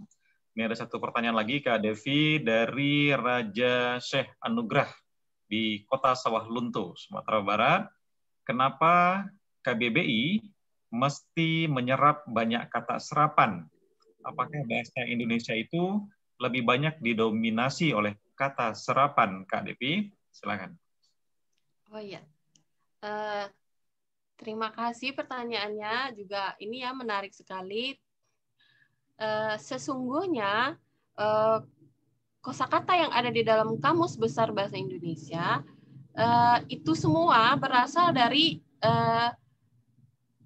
bahasa-bahasa yang pernah ada di Indonesia begitu ya, bahasa daerah begitu, bahasa asing, dan kemudian menjadi bahasa Indonesia ya. Kata bahasa Indonesia asli itu apa begitu? Bahasa Indonesia, kalau bicara kata bahasa Indonesia asli, kita merujuk ke sejarah begitu, sejarah bahasa Indonesia. Bahasa Indonesia itu asal mulanya adalah bahasa Melayu begitu ya, bahasa Melayu, kemudian rumpunnya begitu, bukan asal mula, rumpunnya. Rumpun bahasa Indonesia adalah rumpun bahasa Melayu ya, Melayu Austronesia, kemudian menjadi bahasa Indonesia. Jadi kosakata yang ada dalam bahasa Indonesia semuanya ya dari bahasa Melayu, dari bahasa asing, kemudian dari bahasa Sanskerta. Jadi semua kebudayaan yang pernah memengaruhi kehidupan berbangsa dan bernegara di Indonesia, kosakata yang dipakai di dalam bahasa-bahasa yang pernah ada itu diserap ke bahasa Indonesia, jadilah bahasa Indonesia. Ya seperti itu. Gitu. Apakah kosakata asli bahasa Indonesia tidak ada? Ya setelah diserap dan setelah masuk kamus ya jadi kosakata. Tapi jika ditelusuri, kata itu punya asal-usul yang namanya nanti etimologi. Ya. Etimologi itu ilmu yang mengkaji asal-usul kata. Jadi kalau kita itu belajar ya di sekolah ataupun di universitas, setiap ilmu pengetahuan pasti ada definisinya ya, definisi. Nah, definisi ini selalu saja mengatakan bahwa ini hukum berasal dari bahasa Yunani begitu ya, bahasa Latin begitu. Artinya itu etimologi, asal usul kata. Jika ditelusuri asalnya dari mana begitu. Nah, kata-kata dalam bahasa Indonesia itu semuanya ada asal usulnya. Ada dari bahasa Sanskerta, dulu pernah digunakan ya di zaman Indonesia masih didominasi oleh agama Hindu. Kemudian ada juga bahasa Arab, ya. Islam sangat besar pengaruh di Indonesia karena jumlah Islam atau penganut agama yang paling banyak di Indonesia adalah Islam. Tentu saja budaya Islam mempengaruhi, itu budaya Arab ya, dari Islam ya, dari Timur Tengah. Kata-kata dari bahasa Arab banyak masuk ke dalam bahasa Indonesia, diserap. Kan banyak ada ya, seperti teman-teman ketahui ada kursi dan lain-lain begitu. Ya, dari berbagai macam ya. Bahasa Belanda juga ya, untuk bidang hukum banyak kosakata dari bahasa Belanda. Itu. Jadi kesimpulannya bahasa Indonesia itu adalah ya gabungan dari bahasa daerah, bahasa asing, dan diserap menjadi bahasa Indonesia. Baik, terima kasih Kak Devi, bahasa Indonesia mendunia ya. Oke, dari Kota Sawalunto kita ke Kabupaten Pasaman, ada Rilen. Silakan Rilen, ajukan pertanyaannya dengan video. Baik, Assalamualaikum warahmatullahi wabarakatuh. Waalaikumsalam. Warahmatullahi wabarakatuh. Baik, sangat menarik sekali terkait materi yang disampaikan oleh narasumber kita. Saya mau bertanya Bu, terkait bagaimana Badan Bahasa dan Balai Bahasa menyerap bahasa asing misalnya atau bahasa daerah itu sendiri ke dalam EBI, ke dalam KBBI juga gitu. Dikembalikan Bu. Prosesnya gitu Bu. Oh ya. Langsung dijawab ya. Ya, silakan Kak Devi. Jadi prosesnya begini, satu kata itu jika sudah populer di masyarakat, jadi ada dua. Pertama itu karena kepentingan, ya. Proses penyerapan bahasa Indonesia, bahasa asing atau bahasa daerah ke bahasa Indonesia ada dua. Yang pertama itu karena kepentingan. Kepentingan itu artinya apa? Ada benda, barang, atau kegiatan atau situasi yang tidak ada di dalam bahasa Indonesia. Sementara katanya sudah ada di dalam bahasa daerah. Nah, sementara keadaan itu berlanjut. Nah, untuk bisa menyebutnya, maka Badan Bahasa rapat, kemudian untuk memilih dan memutuskan kosakata dari bahasa daerah tersebut diserap ke dalam bahasa Indonesia. Itu karena kepentingan tadi ya. Yang kedua itu karena keterpakaian. Karena keterpakaian artinya apa? Karena kata-kata itu sudah viral duluan atau sudah berterima duluan di masyarakat. Bisa jadi kata itu berasal dari bahasa Inggris. Ya, itu sangat banyak mempengaruhi kehidupan kita, kata-kata di bahasa Inggris. Nah, kata itu tidak ada padanannya di dalam bahasa Indonesia. Nah, para ahli bahasa berkumpul ya dalam Kongres Bahasa Indonesia ya, yang membicarakan revisi KBBI atau pembakuan kosakata. Ada rapat-rapat para ahli bahasanya. Nah, di sana diputuskan di entry ya, kata-kata itu tuh identifikasi satu persatu kata-kata mana yang perlu ditindaklanjuti begitu. Ya. Jadi pertama karena kepentingan karena belum ada padanan dalam bahasa Indonesia. Yang kedua itu karena keterpakaian ya, karena masyarakat sudah memakainya duluan begitu. Jadi lalu Badan Bahasa mengambil tindakan untuk memasukkan kata itu ke dalam KBBI melalui rapat tadi Kongres Bahasa Indonesia. Di sana prosesnya. Lalu di dalam rapat itu akan panjang juga perdebatan apakah ini akan dibakukan atau tidak, atau diganti dengan kata lain begitu, atau disamakan dengan ya menghilangkan beberapa hurufnya atau bagaimana begitu. Ada kalau ingin sekali tahu jadi ahli bahasa itu bagus. Relate detailnya ya. Baik, prosesnya begitu. Ya, terima kasih Kak Devi. Pertanyaan Rilen menjawab juga pertanyaan Kak Arnina di Payakumbuh. Sama pertanyaannya ya. Kemudian kita berlanjut ke Kak Zarna Fitri. Mana di Padang?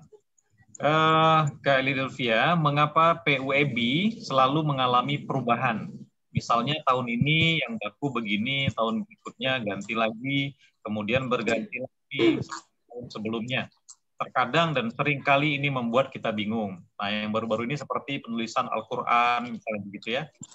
Al-Quran tanpa apostrof, kemudian kembali lagi menjadi Al-Quran. Nah, ada tasdidnya apostrof ya. Silakan Kak Devi. Oh iya. Ini juga pertanyaan yang sangat menarik ya dari Kak siapa tadi Bang Subhan? Kak Zarna Fitri. Zarni. Zarna.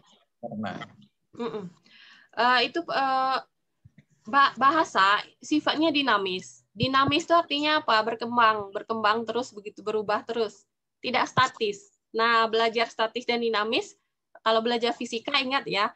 Nah, statis artinya tetap, tidak berubah begitu, konstan. Sementara dinamis itu berubah begitu, berkembang. Nah, bahasa Indonesia itu sifatnya yang dinamis. Artinya apa? Terus-menerus mengalami perkembangan. Ya. Jika bahasa Indonesia tidak dinamis, barangkali bahasa Indonesia juga akan jadi bahasa yang punah. Jadi, jika teman-teman pernah baca, itu banyak artikel yang membicarakan tentang beberapa bahasa daerah yang hampir punah karena tidak digunakan lagi. Mengapa? Karena tidak berkembang dengan baik dan tidak bisa menyesuaikan diri dengan perkembangan zaman. Jadi, bahasa Indonesia sifatnya adalah bahasa yang terus mengalami perkembangan, yang dinamis. Karena itu selalu ada perubahan-perubahan. Tadi itu yang dimaksudkan oleh Kak Zarni tadi ya? Kak Zarna.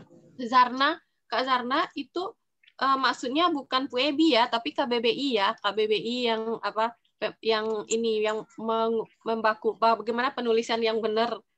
Itu di dalam KBBI. Kalau soal penulisan kata itu ceknya yang betul bagaimana itu KBBI ya. Kalau PUEB berubahnya sejak sudah 43 tahun ya, seperti tadi saya sampaikan, EYD kemudian PUEB. Yang di dalamnya itu ya tata cara penulisan juga termasuk. Sementara yang Al-Quran, bagaimana penulisan itu ya di PUEB ya, di KBBI juga. Di KBBI bisa dicek itu dulu mungkin pakai Q ya.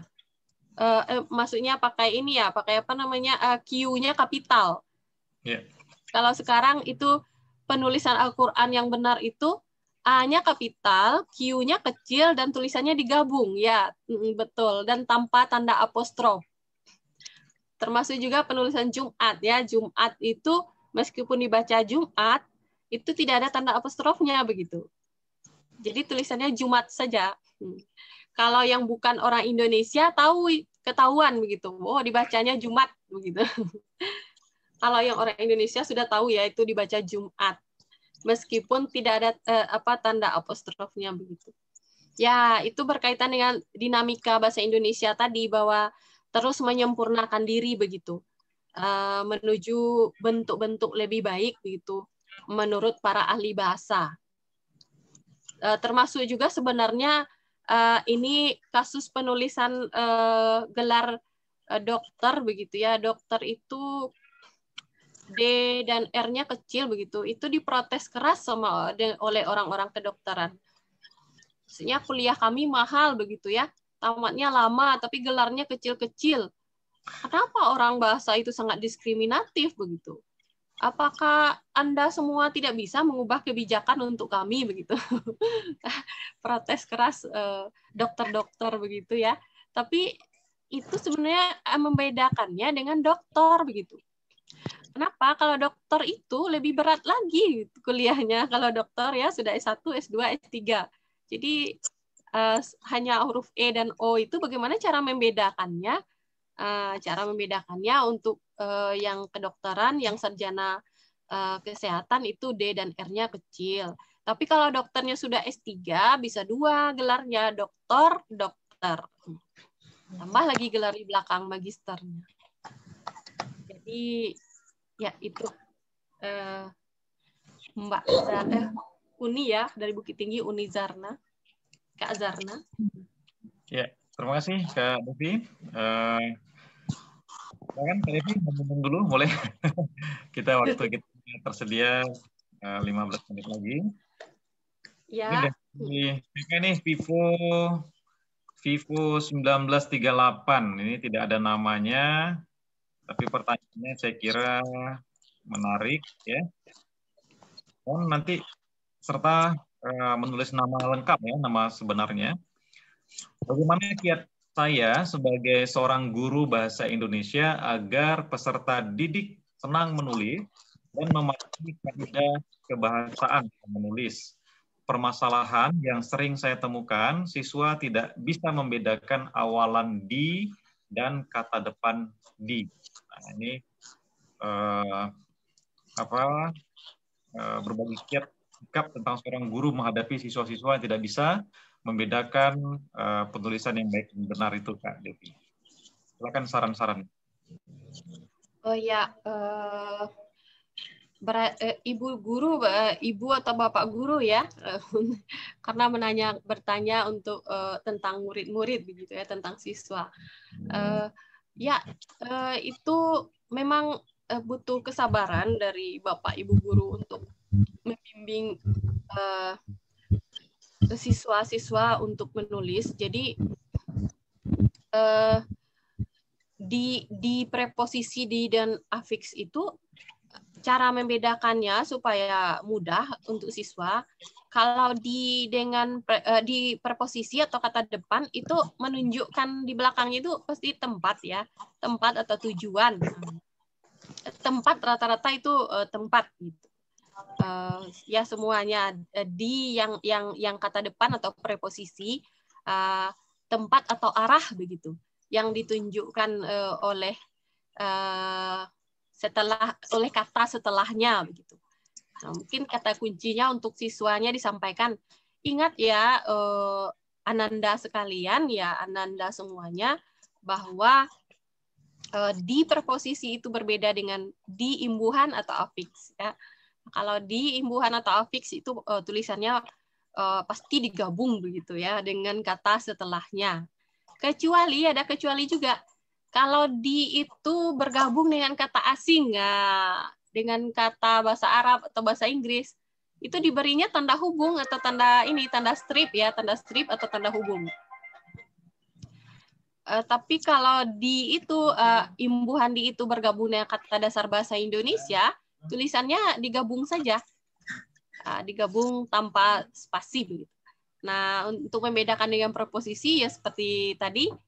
Untuk siswa-siswa Bapak Ibu guru, untuk mengingatkan, ingat ya Nanda semuanya, kalau di yang preposisi itu adalah menunjukkan arah dan tempat. Itu saja ya. Barangkali itu ya tipsnya Bang Suban. Kemudian ya kita sabar mengingatkan, memang melatih menulis itu saya ingin acungi jempol ya kepada Bang Suban, ini luar biasa. Kemudian kepada peserta kelasnya juga ya, bertahan di kelas ini begitu, membuat komunitas. Ya inilah bentuk kesabaran yang sesungguhnya para penulis. kita tidak bisa tanpa komunitas. Kalau saya ingin mengatakan itu sekarang, dan itu adalah fakta yang saya jalani begitu. Menulis sendiri tanpa komunitas, tanpa tempat diskusi itu tidak bisa. Tanpa menambah ilmu tidak bisa. Kenapa? Isi kepala itu seorang penulis itu menuangkan isi kepalanya begitu ke kertas, ya. Kepala itu kalau tidak diisi kosong begitu. Nah, di kelas menulis inilah kita berbagi, termasuk juga berbagi cara kepenulisan tadi. Nah, termasuk Bapak Ibu guru yang mengajar anak-anak menulis di sekolah. Ya, intinya mari bersabar untuk itu begitu. Kalau kuncinya ya seperti tadi ya tipsnya. Ya, terima kasih Kak Devi. Apresiasinya untuk kelas menulis daring yang dibuktikan sudah 3 kali. Mau diundang ya, berkenan diundang berbagi ilmu dan pengalaman di kelas menulis daring. Mudah-mudahan berkah ya, amin. Kak Devi ini aktif di forum Lingkar Pena, kawan. Komunitasnya juga sangat luar biasa dan beliau menulis banyak buku. Oke, selanjutnya kita ke Bandung, ada Kak Indah. Kak Delvi, banyak yang mengatakan PUEB itu harga mati penulis. Sedangkan kita sangat tahu 9 tahun belajar bahasa Indonesia pun belum tentu bisa benar-benar memahaminya. Nah, adakah kiat mudah agar kita mahir PUEB, khususnya bagi penulis pemula? Nah, selain kata sabar tadi ya. Ya, adakah? Ya, betul. Terima kasih Mbak Indah ya. Teteh ya dari Bandung. Kalau dari Bandung panggilnya Teteh, Bang Suban. Ya. Bagaimana kiat untuk bisa menguasai PUEB ya, KBBI, kemudian tata bahasa baku bagi penulis pemula begitu. Kalau saya jawabnya ya dengan berproses begitu. Tidak bisa instan begitu. Tidak ada yang seperti Pizza Hut dalam menulis begitu ya. Kalau Pizza Hut itu cepat ditunggu berapa menit ya masaknya, mungkin 10 menit ya bisa matang dan dimakan. Dalam menulis itu tidak ada yang seperti itu. Jadi memang harus sabar begitu dengan latihan terus-menerus, kiat-kiat menguasai PUEB itu, kemudian diskusi begitu. Lalu perlihatkan kepada teman karyanya, oh ini ya yang teman yang lebih berpengalaman ya, yang paham dengan PUEB begitu. Kalau hanya dibaca-baca saja, PUEB-nya seperti tadi ya, sudah 9 tahun belajar, kemudian misalnya yang sudah kuliah ditambah lagi 4 tahun, itu sudah berapa tahun, jadi 13 tahun ya, atau bisa 4 ya. Kalau saya saja sekarang sudah jadi pengajar, kemudian ya sudah tua juga ya umur, tapi saya tidak sampai hari ini tuh masih tidak pernah berhenti belajar begitu ya, termasuk menguasai PUEB juga. Karena tadi seperti disampaikan, entry dalam PUEB itu ada 95 aturan yang diatur dalam PUEB. Ya, hampir 100. Tidak bisa begitu kita kuasai dalam waktu yang singkat pastinya. Jadi dengan berproses kita bisa lakukan itu. Artinya apa? Terus menerus setiap tulisan itu dikoreksi. Ini salahnya di mana? Gitu. Apa ya salahnya begitu? Jadi belajarnya dari praktek begitu, dari tulisan yang sudah ditulis. Kalau dengan membaca itu biasanya sulit. Seperti itu. Dengan praktek ya belajarnya.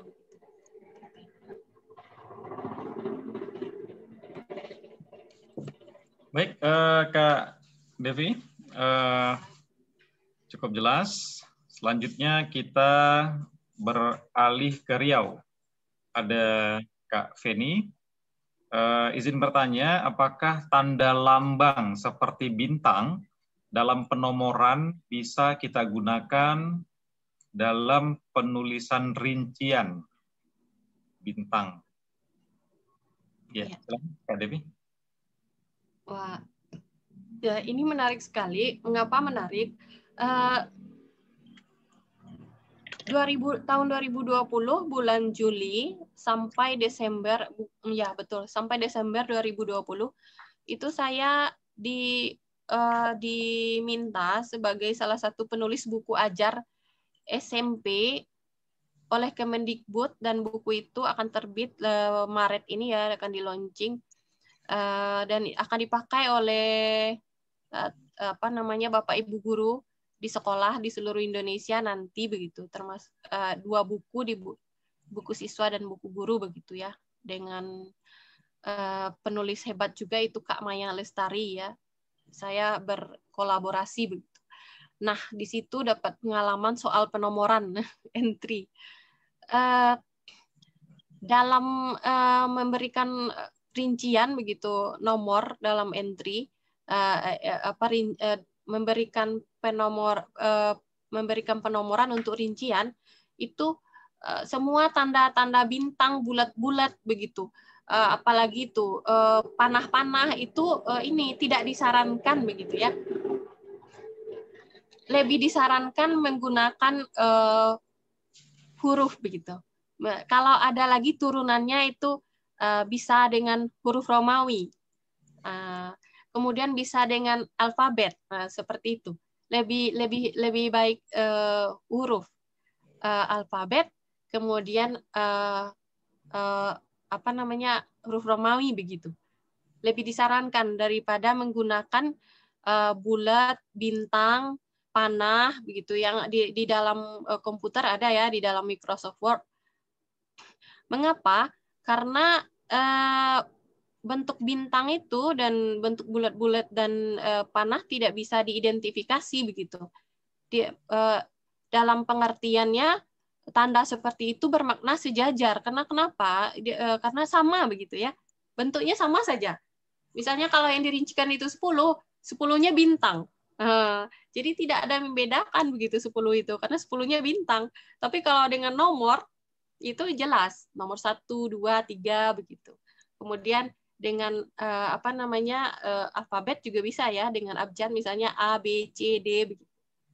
Nah, kemudian yang angka Romawi juga bisa begitu. Seperti itu jawabannya, Bang Subhan. Kalau untuk yang baku yang benar yang mengikuti PUEBI itu disarankan tidak pakai bintang dan bulat-bulat. Tapi disarankan ke angka. Ya, terima kasih Kak Devi. Selanjutnya kita jalan-jalan ke Yogyakarta. Di sini ada Kak Anita Aisyah.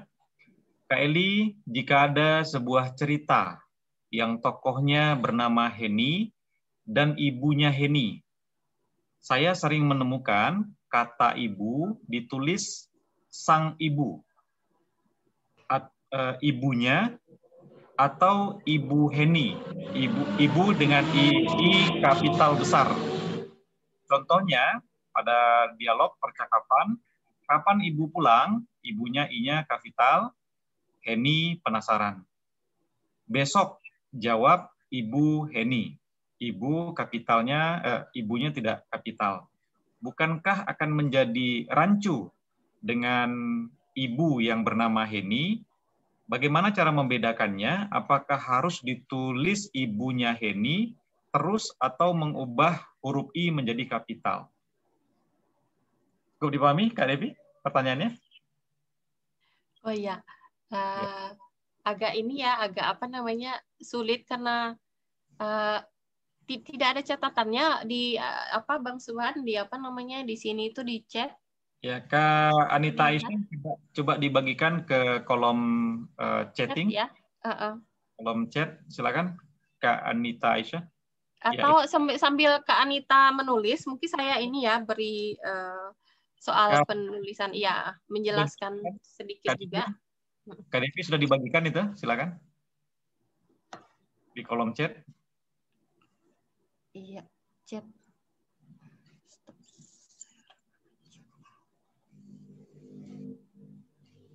paling terakhir ya, silakan. Ya. Saya kok tidak menemukannya chat kolomnya di mana ya? Lihat more. Oh ya, sudah Bang Subhan. Bukankah akan menjadi rancu dengan ibu yang bernama Heni? Bagaimana cara membedakannya? Apakah harus ditulis ibunya Heni terus atau mengubah huruf ibu menjadi ini ini Mbak siapa tadi, dia dari Jogja ya Mbak? Mbak siapa Bang Subhan? Narasinya ada di atas itu. Ya Mbak Anita ya. Kak Devi, betul Mbak Anita. Di atasnya ada narasi. Iya betul. Ya sudah baca. Ya silakan. Heni dan ibunya Heni. Ada tokohnya Heni sering menemukan ibu yang ditulis sang ibu, ibunya atau ibu Heni.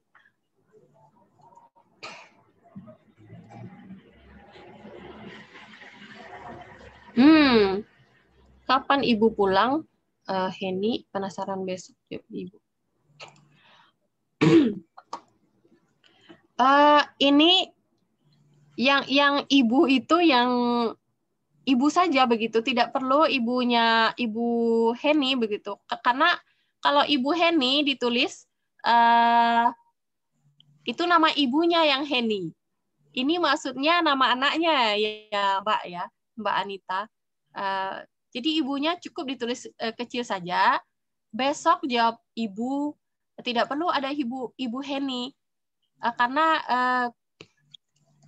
ibu itu di dalam penulisan bahasa Indonesia menurut standar yang benar itu, kalau bukan sapaan, ibu itu tulisnya kecil begitu. Tidak perlu juga sang ibu atau ibunya, tapi untuk menghormati, menempatkan posisi ibu itu tinggi, itu boleh juga ditambah sang.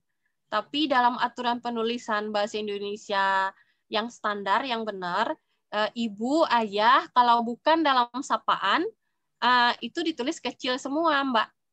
Ya, enggak perlu. Kalau di sini ibu Heni ini nama anaknya ya. Jadi rancu begitu. Kalau ditulis ibu Heni itu jadi ibunya yang bernama Heni. Tapi kalau dari pembacaan saya ini anaknya ya yang bernama Heni. Jadi ibunya tidak usah diberi apa-apa, embel-embel, tidak usah juga dikapitalkan. Itu sudah paham semua. Ini ibunya ya ibu. Dalam dialog ini orang paham semua, pembaca ini ibu itu adalah ibunya perempuan yang bernama Heni begitu. Kalau untuk di sapaan tadi yang dalam dialog itu ya betul boleh begitu, ya benar dikapitalkan begitu. Ibu, ayah, sapaan begitu. Ya paman, bibi misalnya. Kemudian untuk di luarnya di dalam teks ditulis dengan huruf kecil saja. Karena tokohnya disebut Heni ya, dan ibunya begitu. Begitu Bang Subhan jawabannya. Baik Kak Devi. Sayang sekali waktu kita sudah mendekati sesi terakhir kelas. Dan pemaparan disampaikan oleh instruktur tamu Kak Devi sudah cukup padat banyak ya, dan saya kira sudah mendukung penulisan kita sebagai pengantar PEUB malam hari ini. Kak Devi, mungkin sebelum ditutup sebagai closing statement, apa pesan-pesan Kak Devi untuk calon-calon penulis masa depan Indonesia, khususnya yang berada di saat ini sedang belajar di kelas menulis daring, agar betul-betul dapat memperhatikan PUEB maupun KBBI dan pedoman pendukung lainnya. Dipersilakan Kak Devi. Ya. Closingnya untuk PUEB, jangan berputus asa dan bersabarlah dengan PUEB. Itu kata-katanya, closingnya. Jangan putus asa dan bersabarlah, karena tidak mudah dan ini bukan proses yang instan. Ini butuh bertahun-tahun. Jadi closingnya itu, jangan putus asa dan bersabarlah terkait dengan Bu Ebi ya. Kalau dengan kelas menulis daring, tetap semangat. Dan saya akan melihat tulisan-tulisan teman-teman bertebaran di media ya di seluruh Indonesia, dan saya dengan bangga mengatakan, oh ya Pak, saya pernah di sana begitu, berbagi ilmu dengan teman-teman semua begitu ya. Itu saja Bang Subhan, dan terima kasih sudah tetap semangat hari ini.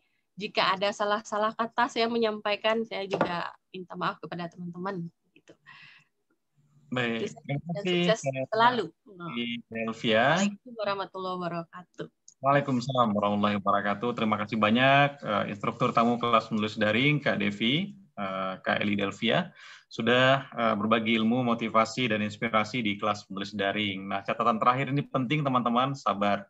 Ya, sabar sekuat tenaga. Seperti Anda sabar sepanjang setahun terakhir berada di kelas menulis daring yang hari ini sudah berusia 1 tahun. Nah, mudah-mudahan di tahun kedua Anda semakin kuat, sabarnya semakin baik, dan tentu saja harapan saya tidak usah lama-lama di kelas menulis daring ini. Kenapa tidak usah lama-lama? Karena kalau sudah mahir, ya silakan bagikan kembali ilmu yang sudah Anda dapatkan di kelas menulis daring, bagikan seluas-luasnya manfaatnya kepada banyak orang. Kita ucapkan banyak terima kasih kepada Kak Devi yang sudah berkenan hadir kembali di ruang kelas menulis daring ini. Kita doakan semoga semakin sukses, ya, karir, dan lain sebagainya, dan tentu saja kita merindukan untuk hadir kembali dengan materi-materi berikutnya. Teman-teman, materi malam hari ini kita tutup dengan membaca hamdalah. Alhamdulillahirabbil alamin. Terima kasih semuanya. Assalamualaikum warahmatullahi wabarakatuh. Waalaikumsalam warahmatullahi wabarakatuh. Ya, terima kasih Kak Devi ya. Terima kasih Kak Devi. Ya, sama-sama semuanya. Tetap semangat. Amin, amin, amin. Semangat. Sehat selalu Kak Eli. Terima kasih Ya, Kak Devi. Terima kasih. Saya izin leave ya Bang Subhan. Kak Devi banyak. Oke. Silakan Kak Riani, tim kreatif. Kak Devi, makasih ya.